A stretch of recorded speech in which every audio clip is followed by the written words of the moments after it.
old enough, what's the first thing you think of? The sounds, maybe all those lost quarters? Mike Costalucci found a man not only saving the old ones, but making them new again. Even though we haven't heard from this particular sound in 40 years, it's unmistakable. In Grapevine, Texas, where there's a lot of vintage and historic. This is it. If you know where to look, you can find the extinct. A 220 square foot pinball factory. Alive, thanks to one man. People all the time still don't quite know what it is that I do for a living. It used to take a quarter to spring a pinball machine to life. Today, it takes Keith Holbrook. Isn't it wonderful? It's so vintage. Nowadays, we look at a sound like that, it's very vintage, but it's beautiful. It's nothing but little hammers clanking on pieces of aluminum inside. Everything's working. Sure is. When he looks under the hood, the tune-up means tightening switch stacks on the score motor of an electromechanical hot rod.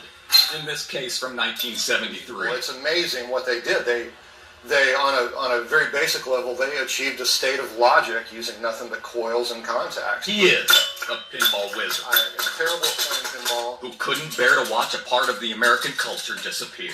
The technology's extinct, but you do have a big contingent of enthusiastic collectors that collect.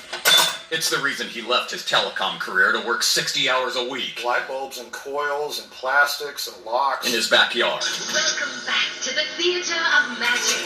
It's hard for Keith not to bring work home at night. This is the game room. My wife is absolutely wonderful. She is completely patient with me on this. You can't do this for a living without finding the passion. My parents would give me a few quarters or a dime or two, and I'd play those while they went out dancing and had a good time.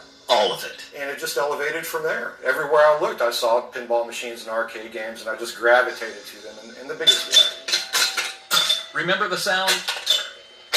This is 1973. In the skating rink, or the mall, or the dorm lobby.